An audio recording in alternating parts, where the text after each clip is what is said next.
என் தம்பி செந்தில் பாலாஜிக்கு உடம்பு முடியல. தாத்தார ஓமந்தூர் ராமசாமி ரெட்டியார் பேர்ல இருந்த அவர் பேர்ல இருந்த அரசு மருத்துவமனை படுத்தார். 2 நாள்ல காவிரிக்கு ஏந்துக்கிட்டு போனீங்க. என்ன தரம் இல்லை. நீங்க நடத்துற மருத்துவமனையிலே உங்களுக்கு நம்பிக்கை இல்லைன்னா நான் எப்படி போய் நம்பி படுக்கிறது? ஐயா கலைஞருக்கு முடியலன்னா, கருணாநிதி ஐயாவுக்கு முடியலன்னா காவேரி அல்லது எம்ஜி ராமச்சந்திரா. ஐயா எம்ஜிஆருக்கு முடியலன்னா ராமச்சந்திரா அப்பலோ. அம்மா ஜெயலலிதாவுக்கு முடியலன்னா ராமச்சந்திரா அப்பலோ. நான் அரசுக்கு இதுல போய் படுக்கணும். ஏன் தரம்? நான் ஜெத்தா என்ன 26 தேர்தல் எப்பவும் போல நடக்கும். 2 கட்சியும் போட்டி போட்டு அறிவிக்கும் சலுகையில. அது வாக்குக்கு காசை கொடுக்கும்.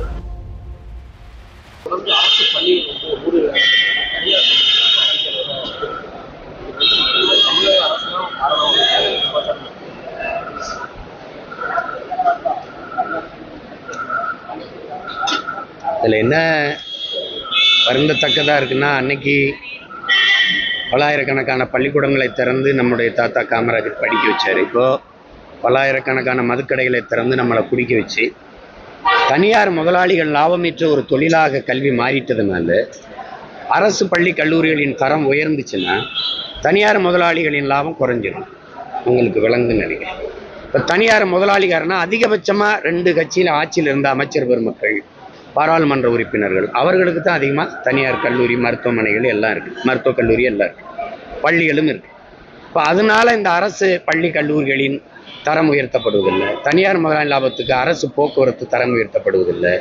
தனியார் முதலாளி லாபத்துக்கு அரசு மருத்துவமனையின் தரம் உயர்த்தப்படுவதில்லை. இது உங்களுக்கு தெரியுது. இந்த அடிப்படை அதில் ஏற்படுற சிக்கல், அரசு பள்ளியின் தரம் குறைகிறதுனால தான் அங்கிருந்து பிள்ளைகள் தனியார் பள்ளியை நோக்கி படையெடுக்கிறாங்க. அப்ப மாணவர்களே வந்து சேர்றதில்லைங்க காரணத்தை காட்டி நீ மூடிடுற. புரியுதா? இப்ப பினராயி விஜயன் வந்தவன் கேரளாவில் 30 விழுக்காடு அரசு பள்ளியை நோக்கி மாணவர்கள் படையெடுப்பது கூடியிருக்குன்னா அவன் தரம் உயர்த்துறான். அங்க அரவிந்த் கெஜ்ரிவால் டெல்லிக்கு வரும்போது அவர் நட்சத்திர விடுதி போல பள்ளி கட்டிடங்களின் தரத்தை உயர்த்தி கல்வி தரத்தை உயர்த்தினோன்னு தான் மறுமுறையை ஜெயிச்சார் அவர். அப்ப அந்த மாதிரி அவங்க செய்யலை. இப்ப நாங்க வரும்போது ஒரு கேள்வி நீங்க எழுப்பி பாருங்க. 8 கோடி மக்களால் நிறுவப்பட்ட ஒரு அரசால் கொடுக்க முடியாத கல்வியை ஒரு தனியார் முதலாளி கொடுத்துருவாரு, ஒரு முதலாளி மருத்துவத்தை கொடுத்துருவாருன்னா அரசு தோக்குதா? அந்த கேள்வி நீங்க எழுப்பி பார்க்கணும்.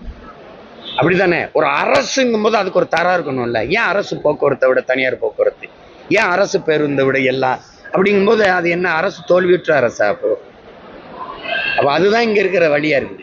அப்போ ஒரு முதலாளி ஜெயிச்சிடறான். தரமானது அவன் தான் கொடுப்பான். மின் உற்பத்தி விநியோகம் அவன் தான் கொடுப்பான். குடிநீர் அவன் தான் கொடுப்பான். அரசு என்ன வேலை செய்யும்? சாராயம் வைக்கும். இது ஏற்புடையதான் பாருங்க. அப்போ அதனால இதை மாற்றணுங்கிறதுக்காக தான் நாங்கள் வேலை செய்வோம். இப்போ நாங்கள் வரும்போது என்ன சொல்றோம்? கல்வி மானுட உரிமை, கொடுக்க வேண்டியது அரசின் கடமை. அதை உலகத்தரத்திற்கு ஆகச்சிறந்த கல்வியை ஏழை பணக்காரன் உயர்ந்தவன் தாழ்ந்தவன் என்ற பாகுபாடு இல்லாமல் சரியாக சமமாக தரமாக எல்லாருக்கும் கொடுப்பாங்கிறான். நான் வந்த பிறகு என் ஆட்சியை கொடுங்க, அரசு பள்ளி கல்லூரிகளுக்கு போற மாணவர்கள் எண்ணிக்கை குறைதா இல்லையா? இந்த தனியார் பள்ளிக்கு போறது, அரசு பள்ளி கல்லூரிக்கு வர மாணவர்கள் எண்ணிக்கை கூடுதா இல்லையா? அரசு பள்ளி கல்லூரியில் படிக்கிற பிள்ளைகளுக்கு வேலையில் முன்னுரிமை. சட்டம்,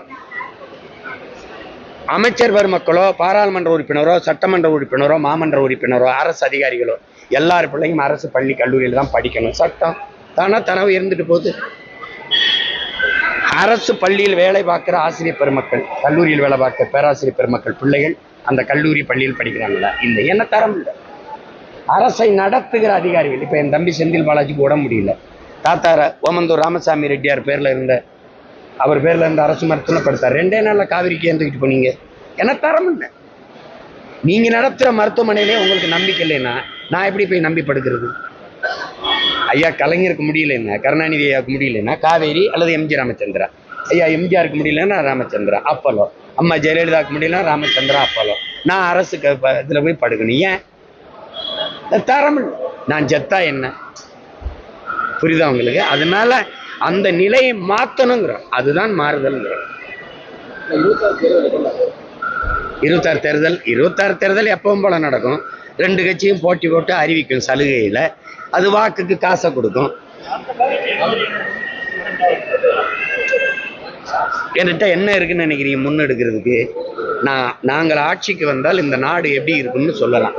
நான் சொன்னது புரியல, நான் காட்டுவேன். இந்த மாதிரி எல்இடி பாரு, என் ஆட்சியில் இவர் கேட்குறாருல பள்ளிக்கூடம் எப்படி இருப்பார், இந்த மாதிரி கல்லூரி எப்படி இருப்பார், போக்குவரத்து எப்படி நடத்துகிறேன் பாரு, பாரு வேலை வாய்ப்பை எப்படி பெருக்கிறேன், பாரு பசி இல்லாத என் நாட்டை எப்படி உருவாக்குறேன், குழந்தைகள் நலன் எப்படி, பெண்கள் பாதுகாப்பு எப்படி, அதை எப்படி பண்ணா சொல்லும்போது ஒன்று இருந்தாலும் எதையோ சொல்லிட்டு இருக்காங்களே, அப்போ நான் காட்டுறேன் இது எப்படி சாத்தியம்னா இந்த நாட்டில் இருக்கு பாரு, இது பாரு இங்கே இருக்கு பாரு இல்லைங்களா.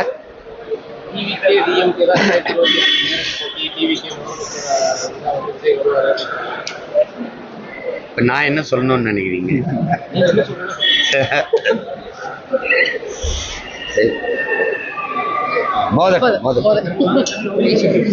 செய்திகளை உடனுக்குடன் தெரிந்து கொள்ள கீழ்கண்ட கேபிள் மற்றும் டிடிஹெச் நெட்வொர்க்குகளில் எம் நாடு செய்தி தொலைக்காட்சியை காணுங்கள். பாதகம் செய்பவரை கண்டால் நாம் பயம் கொள்ளலாகாது பாப்பா. மோதி மிதித்து விடு பாப்பா, அவர் முகத்தில் உமிழ்ந்து விடு பாப்பா.